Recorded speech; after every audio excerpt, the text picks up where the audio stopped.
नमस्कार. भारतशक्ती मराठीच्या सारांश या कार्यक्रमाच्या पुढच्या भागात तुम्हा सगळ्या प्रेक्षकांचं पुन्हा एकदा मनपूर्वक स्वागत.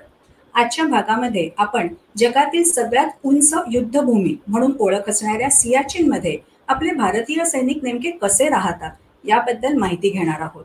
आणि यासाठी आपल्यामध्ये आज उपस्थित आहेत निवृत्त lieutenant general Sanjay Kulkarni sir.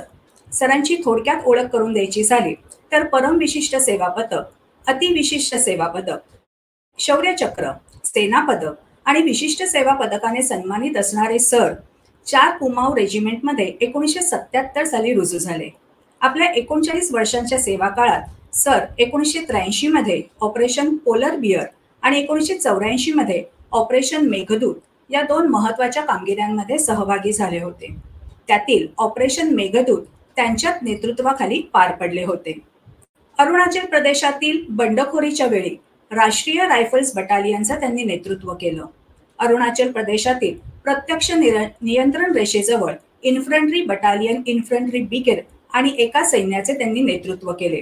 त्यासाठी त्यांना राज्यपाल सुवर्ण पदकाने सन्मानित करण्यात आले. इन्फंट्रीचे महासंचालक म्हणून सर निवृत्त झाले. संजय सर, आजच्या कार्यक्रमामध्ये तुमचं खूप खूप मनापासून स्वागत. नमस्कार. नमस्कार. नमस्कार सर, आजचा विषय तुम्हाला अर्थातच माहिती आहे आणि हा विषय निवडण्यामागचं कारणही तितकंच महत्वाचं आहे. कारण जसं मी तुमच्या ओळख करून देताना मी असं म्हटलं की 1984 मध्ये आपण ज्या वेळेला सियाचीनवरती कब्जा मिळवण्याचा प्रयत्न केला त्या टीमचं नेतृत्व तुम्हीच केलं होतं. तर माझा पहिला प्रश्न हाच आहे की सियाचीनवरती ज्या वेळेला तुम्ही कब्जा केला त्यावेळची परिस्थिती आणि आताची परिस्थिती नेमकी कशी आहे असं तुम्हाला वाटतं? सगळ्यात आधी तर नमस्कार सगळ्यांना. आणि जे नितीननी पुस्तक लिहिलं ना, बियॉन्ड NJ 9842, ते पुस्तक जे आहे त्याच्यानंतर म्हणू शकतो की आम्हा लोकांना सगळ्यांना प्रसिद्धी मिळाली की काहीतरी केलं या लोकांनी सियाचीन मध्ये म्हणून. असं नाही की खूप कमी लोकांना माहिती होतं सियाचीन ग्लेशियर काय आहे, कसं राहतो कोणी तिथे, काय त्रास होता, कसे आम्ही सगळे ॲक्लिमेटाइज होतो. पण ते नितीनचं ते जे पुस्तक आलं आणि ते मराठीतील ट्रान्सलेट झालं, हिंदीमध्ये ट्रान्सलेट झालंय, इंग्लिशमध्ये तर पारीकर साहेबांनी त्याचं इनॉग्रेट पुस्तक हे केलं. तर याच्यानंतर काय झालं, जसं तुम्ही प्रश्न विचारला की तेव्हा आणि आज, 1984 was just a start point. आणि आता 2023 मध्ये ऑफकोर्स आपण as a country also we have progressed a lot. You cannot imagine the kind of progress. आणि मी तर स्वतः पाहिलं आहे की हाऊ इट वॉज. मी जेव्हा आर्मीत आलो 1977 मध्ये, त्याच्यानंतर 1984 वॉज नॉट व्हेरी फार आफ्टर दॅट. आणि आज परिस्थिती किती बदलल्या, किती सरकारने मेहनत केली, इन्फ्रास्ट्रक्चर तयार झाले, युनिफॉर्म ड्रेसेस मध्ये, का की राहायचं तिथे म्हणजे इट इज -40 -50 डिग्री सेंटीग्रेड मध्ये राहणं सोपं नाही. त्याच्यासाठी स्पेशल क्लोथिंग पाहिजे, स्पेशल शूज पाहिजेत, स्पेशल टोपी पाहिजे, आपले अँटी ग्लेअर गॉगल्स पाहिजेत. तर बिकॉज आपण म्हणतो का, पण जेव्हा ऊन येतं, एवढं ऊन, कडक ऊन, आणि all on snow and ice, त्यात रिफ्लेक्शन, त्याच्याने स्नो ब्लाइंडनेस होतो, दिसत नाही. त्याच्यानंतर 3-3 दिवस अंधारा होऊन जातो माणूस. तर त्याच्यासाठी मग त्याला पुन्हा खाली आणा. एवढंच नाही, एक माणसाला पाहायला आणि आजारी पडला तो, तर त्याला कमीत कमी 8 ते 10 माणसं लागतात त्याला पाहायलाच नुसतं. तर तो एक त्रास मोठा. पण स्वतःला जपून कसं ठेवायचं तो एक प्रश्न. एवढंच नाही, इक्विपमेंट जो आहे, आता इक्विपमेंट इज इक्विपमेंट. आता त्याच्यात लोखंड असणार, प्लास्टिकी असणार, सगळे तऱ्हेचे वस्तू असणार ते. आणि सपोज कोणी चुकून ग्लव्स नाही घातले या काय झालं, ते त्याला एकदम तो जे बंदूक आहे त्या हातालाच चिपकून जायची. काढली तर त्याच्याबरोबर आपलं मासे निघायचं. There are so many challenges that come up over there at that point of time. पण आपण किती म्हणावं, all said and done, in 1984 also, आपण if I can go back, we were well trained. Training बाबतीत it was not less. Training was complete. आम्हाला माहिती होतं, का की जसं तुम्ही सांगितलं 1983 मध्ये पोलर बेअर, आणि पोलर बेअर मध्ये polar bear 1, polar bear 2, ibex hunt मध्ये आयबेक्स हंट 1, आयबेक्स हंट 2. तर एवढ्या वेळेला 82 मध्ये मी पाहिलं Siachen. Of course I saw during aerial reconnaissance. 83 मध्ये गेलो, राहिलो तिथे almost about 90 to 100 days. Then in 84, of course, we launched Operation Meghdoot. So to say की as regards training is concerned, त्याच्या आधी पण माउंटेनिअरिंग व्हायचं. 82, 83, 84 म्हणजे 2 वर्ष त्याच्याबरोबर राहणं, पाहणं, जाणं. Because all sed and done, किती पण आज आपण दोघं प्रयत्न करू सगळ्या दर्शकांना सांगायचं की कसं राहायचं, कसं, until you experience it yourself, it is, the wearer alone knows where the shoe pinches. तर जो राहील तिथे तेव्हा कळायला लागतं. एवढं ट्रेनिंग करण्यानंतरही कितीतरी आमची मुलं आजारी पडायची, कितीतरी, because you cannot train him under all circumstances. आता सगळ्यांना माहिती आहे temperature are going to be -40 degrees. Everybody knows the wind will blow. The wind speed may be about 100 kilometers an hour. But जेव्हा तुम्ही तिथे राहता तेव्हा तुम्हाला कळतं की what it means to be -40 degrees. What is it that it means to be hit by a wind which is blowing over 100 kilometers an hour. माणूस उभा राहू शकत नाही, हालतोय की पडेल की वाऱ्याबरोबर उडून जाईल तिथे.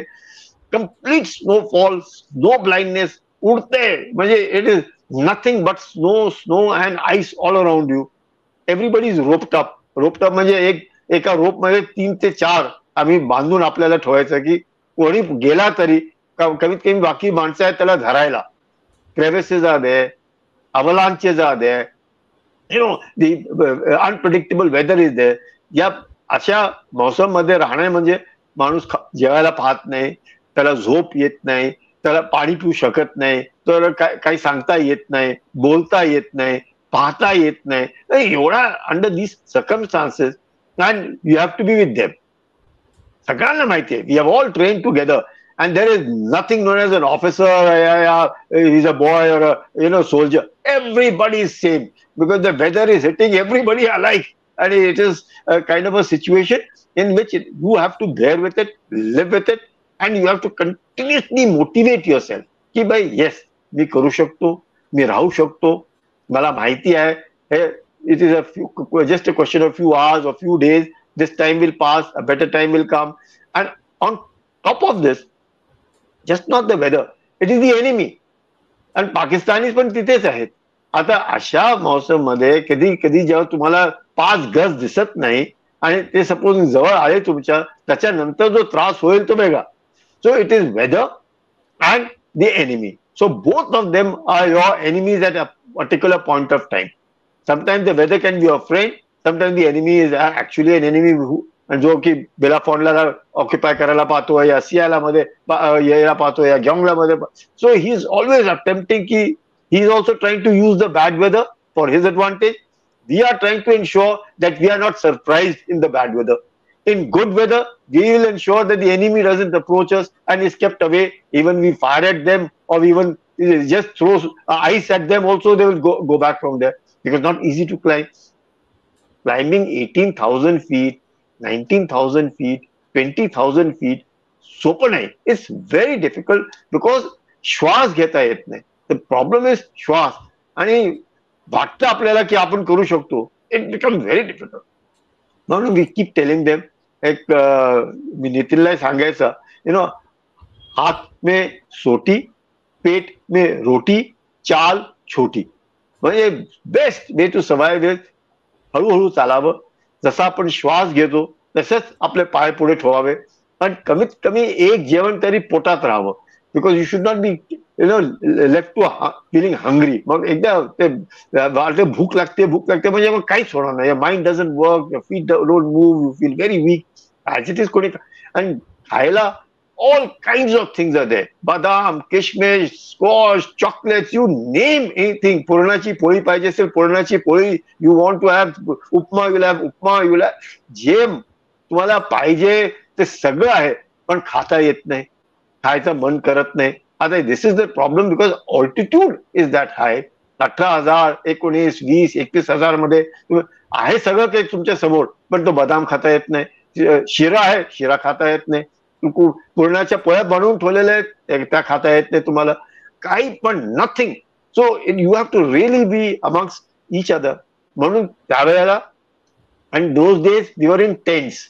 तर एका टेंट मध्ये राहायचं. अजूनही लोक टेंट मध्ये राहतात. बट ऑफकोर्स ना fibre glass huts have come up, medical facilities have improved, your communication facilities have improved, the equipment has improved, the helicopter services have improved, the entire backup to the soldiers on top of the Siachen, that has improved, living has improved, clothing has improved. So there are amount of improvements that have taken place over the years are tremendous. So 84, yes, difficult, but as I said, we were well trained, and the men Josh ज्याला म्हणतात ना, that has not gone even 1 inch less or 1 ounce less, I'd say. So same Josh, same Jazba, whether it was 82, whether it was 83, whether it was 84, or it is 2023, there is no difference in the commitment of our troops to the task that is given to them, and you can be very proud of. And that is why we find that the Indian soldier, whether it is in Ladakh, whether it is in Arunachal Pradesh, whether it is on top of Siachen, or anywhere among the worst of conditions, I would say the battle-winning factor of a Indian Army soldier, he will, under all circumstances, काही झालं तरी मागे पाहणार नाही. He will ensure त्याला त्रास होईल काही फरक पडत नाही, but task he will do is complete. So that was one thing. And something which improvement, of course, in the infrastructure. That is a basic improvement in the infrastructure. ज्याच्यामध्ये फार फरक आला. Otherwise, I find morale-wise, leadership-wise, commitment-wise, well, the same and maybe a notch higher than what it was in 84. It must be much better today. There is no doubt that the officers, our JCOs, our men are much better and die hard. Even more than what we were. I think the spirit of nationalism is there today more than it was then. It was then that way. Yeah. म्हणजे sir आपण जसं म्हणतो की सियाचीन मध्ये राहणाऱ्या सैनिकांच्या समोर 2 आव्हानं असतात. एक म्हणजे आपल्या शत्रूचं आव्हान आणि दुसरं म्हणजे हवामानाचं. ते हवामानाचं आव्हान किती कडक असतं किंवा त्याच्या मागे किती मेहनत असते या सैनिकांची तिथे राहण्यासाठी, म्हणजे आम्ही कल्पनाही करू शकत नाही तुमच्या या काय म्हणूया आपण हे उत्तर जे तुम्ही दिलेलं आहे. म्हणजे आम्ही फक्त इमॅजिन केलेलं आहे की तिथे काय परिस्थिती आहे. पण मला असं वाटतं की हा एक जोश आहे किंवा आपल्या सैनिकांचं एक स्पिरिट आहे की तिथे राहणं आणि शत्रूच्या समोर उभं टाकणं. अर्थातच रात्रंदिना आम्हा युद्धाचा प्रसंग असा आपण जे म्हणतो ते या सैनिकांच्या बाबतीत खरोखरच लागू आहे असं म्हटलं पाहिजे. हिमस्खलन होणं हा तिथला एक खूप रेग्युलर प्रकार आहे असं म्हटलं जातं. तर त्याच्यावरती मात करण्यासाठी म्हणून तिथल्या सैनिकांमध्ये कशा पद्धतीचं प्रशिक्षण दिलं जातं किंवा हिमस्खलन झाल्यानंतर काय करायचं हे त्यांना कशा पद्धतीने सांगितलं जातं सर? असं वेन वी आर ॲक्लिमटायझिंग ना, जेवढे पण आम्ही आहोत, we don't go straight on the glacier.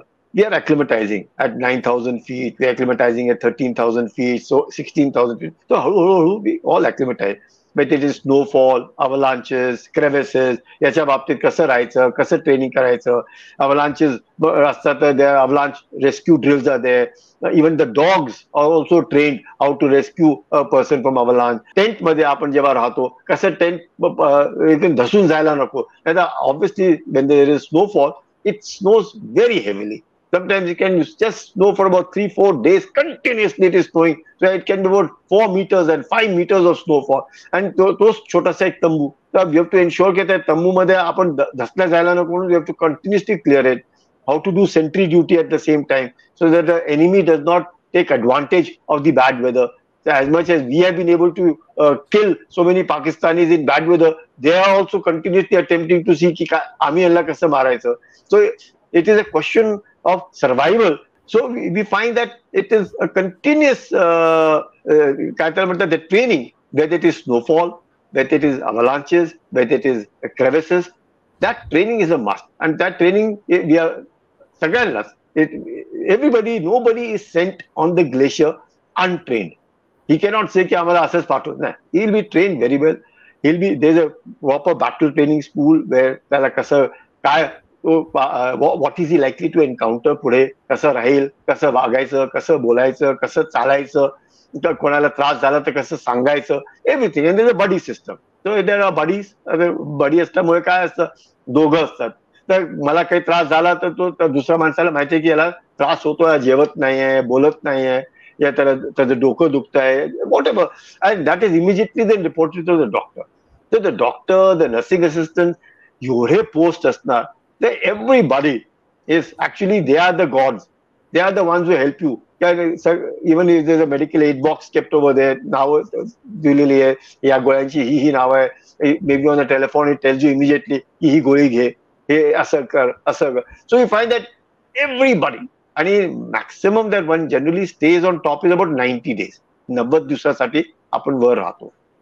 त्या 90 दिवसासाठी you have to ensure that you are mentally robust, you are physically fit, and you are well train. हे सगळं, and then you should have a positive attitude.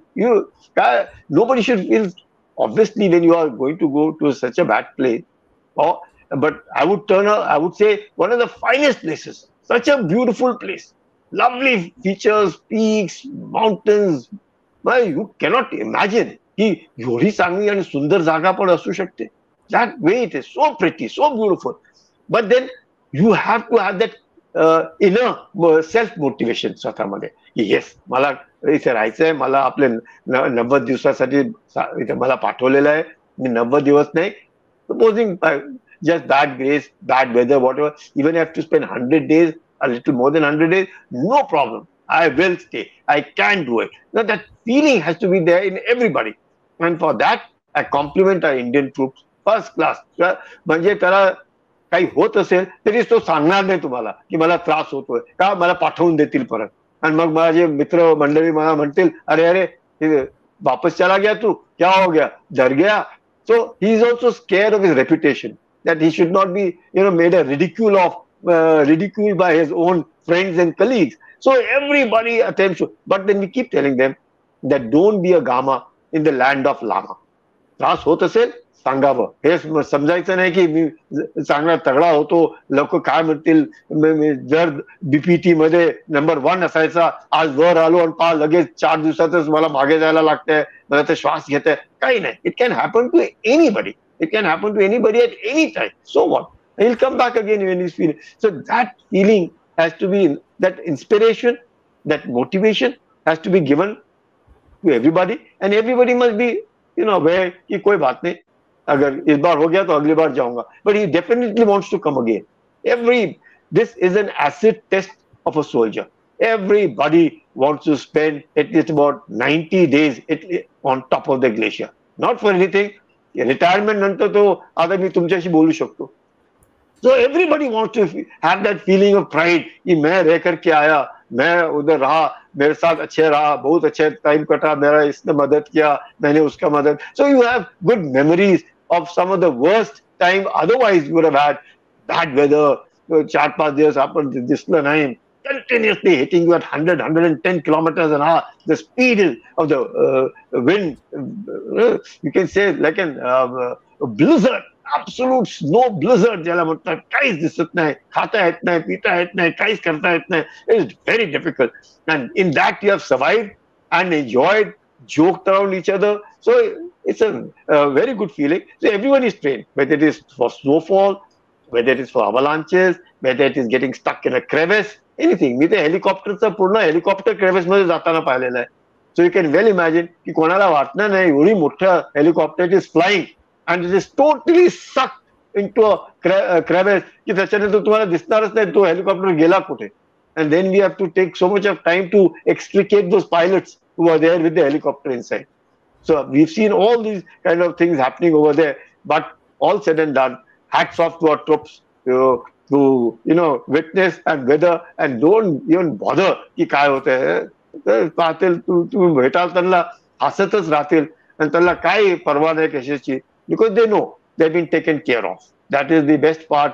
That feeling is there की काही आम्हाला काळजी नाही.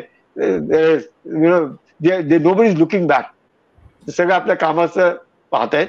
They know की कुछ भी नहीं होएगा. The government is there to take care of you. The battalion is there to take care of you. The brigade will take care of you. The division will take care of you. The corps, army, everybody will take care of you. Why worry? So That worry is not there. Sir, towel parade असा एक शब्दप्रयोग आम्ही सियाचीनच्या संदर्भात ऐकलेला आहे. नेमका काय अर्थ आहे आपल्या प्रेक्षकांना समजावून सांगा. टॉवेल परेड म्हणजे आंघोळच करायची नाही तर बेस्ट आहे ना. Why take a bath. At least कितीतरी आहेत. Because it's very difficult to take bath. Firstly it's very difficult to पाणी बनवणंच फार त्रासदायक. आणि जे पाणी असेल तेच एवढं गार म्हणजे हात लावू शकत नाही. So we never bothered to take bath. मी ते कमीत कमी 90 दिवस वर राहिलो. 2-3 वेळा जेव्हा गेलो आय नेव्हर टूक a bath. I say first class दाढी बनाओ, बनाना नाही बढ़ाओ. अँड जे कपडे घातले तेच कपडे पाहिजे तर you can change your inner clothing once in a while. Otherwise nothing doing, no change whatsoever. Because काढणं म्हणजे गार नंबर 1. ऑफकोर्स की जेव्हा ऊन यायचं तर चांगलं ऊन म्हणजे प्रश्नच नाही की sometimes the temperatures can go as high as 20 degrees also during day time. And at same day at night it can be -10. So you can see the variation of almost 30 degrees. The body has to withstand that variation of temperature. +20 during day when it is very bright and very clear, and it can -10 जसं ऊन गेलं -10 degrees. So you can see the variation. So best is why change. But yes, sometimes we have to be very careful की चालण्यामध्ये, because we are all wearing socks. ते socks ओले होऊन जातात. आणि socks ओले झाले आणि परवा केली नाही तेव्हा वाटत नाही. That socks can turn into ice because पायातच राहतं ते पाणी होऊन जातं आणि कळत नाही आपल्याला. And then it turns ice. Then you can get chilblains, frostbite. So we have to very careful. And similarly जसं आंघोळीचंही सांगितलंय, very few if anybody could. So it's best is to, if anybody wants it also, he can wet his towel just to get that feeling of cleanliness. And then what we call it as a Russian bath. You can just tuck toliya lagaya and then be happy that you have taken a bath. Pani, no chance, virtually impossible. Yeah. Kerosene हा तिथला प्राणदूत आहे, देवदूत आहे असं म्हटलं जातं. नेमकं काय कारण आहे याच्या मागचं? म्हणजे केरोसिनचा पुरवठा एवढ्या मोठ्या प्रमाणात तिथे होतो की फक्त केरोसिनच्या मदतीने आपल्याला जेवण शिजवणं किंवा बाकीच्या ज्या गोष्टी आहेत त्याच्यासाठी म्हणून हा प्राणदूत आहे असं म्हटलं जातं? See, most the kerosene basic property is that it does not freeze. And ताकि बर्फ होत नाही. Otherwise you'll find diesel बर्फ होऊन जाईल and it will not catch fire. So it is very difficult.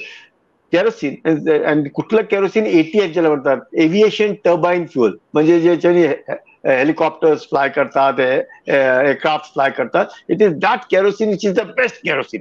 आणि कितीकदा काय असायचं, because kerosene come in barrels over there. आणि बॅरलमध्ये ती helicopters are there who require the best. चुकून कशात पाणी गेलं, हे झालं, so that barrel is totally rejected in the. जेव्हा त्यांना पायलट्सना माहिती असतं, they have the kit to check whether this kerosene is good enough to be put at the engine it sees. So त्याच्यामुळे, it's only kerosene which is the only way you can use it for your bukharis or for burning, for cooking anything, because that does not freeze. And that is the basic reason why only kerosene. And petrol by danger. So initially आम्हाला आधीच करायचं असं, and they used to make sure that the kerosene is also turned a little into blue. असं तर रंग टाकून द्यायचं, so that लोकांना माहिती आहे की पाणी नाहीये, चुकून पाणी समजून प्यायचं नाही. ते पण फार जरुरी आहे की नाही पाणी समजायचं कोणी पिऊन घेतलं तरी त्रास होईल. या it is not petrol but it is kerosene. कारण की पेट्रोल असेल तर एकदम आग लागेल, भडकेल. That is not there. So kerosene and best was of course the ATF, aviation turbine fuel, is the most ideal for cooking and for making water. कारण की पाणीसाठी also you have to convert ice into water. So you have to have fire. So that best way is fire. So kerosene is the lifeline, and without kerosene it is impossible. So we used to lay even pipelines की या post पासून दुसऱ्या post मध्ये every time नाही कोणी उचलून घेऊन जाण्यापेक्षा you just lay pipes and then you can survive with kerosene. So kerosene is something which बिल्कुल ठीक म्हटलं. It is the real survival kit without which it is impossible. Because heat will be provided by kerosene, cooking by kerosene. So there's nothing generatory on kerosene. So only kerosene is the thing which is used. And most important to ensure कि चुकून कोणी पाणी समजून प्यायला नको, because everywhere it is ice. Only thing which is liquidish is kerosene. So चुकून कोणी पाणी, so we color it also a little bit. So that माणसांना माहिती आहे की भाई it is kerosene and you are not suppose to drink it at all and it's only use for fire. Sir खरं तर सियाचीन म्हटल्यानंतर गुलाबांचा प्रदेश असं इतकं सुंदर नाव त्याचा अर्थ आहे. पण आताच मी जे काही तुमच्याकडनं ऐकलं की सैनिक कुठल्या परिस्थितीमध्ये राहतात, तर तुम्ही जसं म्हणालात की एकदा तरी प्रत्येकाने तिथे जाऊन बघावं की सियाचीन हा प्रदेश नेमका कसा आहे. पण तिथे काही दिवस जाऊन बघून परत येणं आणि सैनिकांनी तिथे 90 दिवस राहणं म्हणजे जवळपास 3 महिने तिथे राहणं याच्यामध्ये खूप फरक आहे. पर्यटक म्हणून जाणं आणि सैनिक म्हणून तिथे उभं राहणं, डोळ्यात तेल घालून आपल्या या संपूर्ण प्रदेशाचं रक्षण करणं आणि शत्रूपासून आपलं म्हणजे शत्रूच्या ताब्यामध्ये जाऊ नये याच्यासाठी प्रयत्न करणं. त्याच्यासाठी जसं तुम्ही म्हणालात की शारीरिक तुमची क्षमता तर आहे, पण त्याच्यापेक्षाही जास्त तुमची मानसिक क्षमता ही खूप जास्त प्रमाणामध्ये या प्रदेशामध्ये राहताना मॅटर करते. आणि मला असं वाटतं की जसं मी म्हटलं की रात्रंदिना युद्धाचा प्रसंग, तर फक्त बॉर्डरवरतीच नाही तर अशा ठिकाणी सुद्धा आपले सैनिक कशा पद्धतीने राहून आपल्या मातृभूमीची सेवा करतायत हे आजच्या या माहितीतनं आपल्या प्रेक्षकांपर्यंत नक्कीच पोहोचलं असेल. या सगळ्या माहितीबद्दल सगळ्या प्रेक्षकांच्या वतीने खूप खूप आभार सर. धन्यवाद. नमस्कार. धन्यवाद. पण आता even we have lady officers there, so it's a huge big difference that it makes. But thank you very much. Thank you very much. जय हिंद. जय हिंद सर. जय हिंद. प्रेक्षक हो, आजचा हा भाग आणि या भागात असणारी माहिती तुम्हाला कशी वाटली ते कमेंट्सद्वारे आमच्यापर्यंत नक्की पोहोचवा. त्यासाठी काय करायचंय, भारत शक्ती मराठी या युट्यूब चॅनलला लाईक करा, शेअर करा, सबस्क्राईब करा. याशिवाय इतर सोशल मीडिया प्लॅटफॉर्मना सुद्धा तुम्ही फॉलो करत असाल अशी आम्हाला आशा आहे. भेटूया सारांशच्या पुढच्या भागात एका नवीन विषयासह. तोपर्यंत नमस्कार.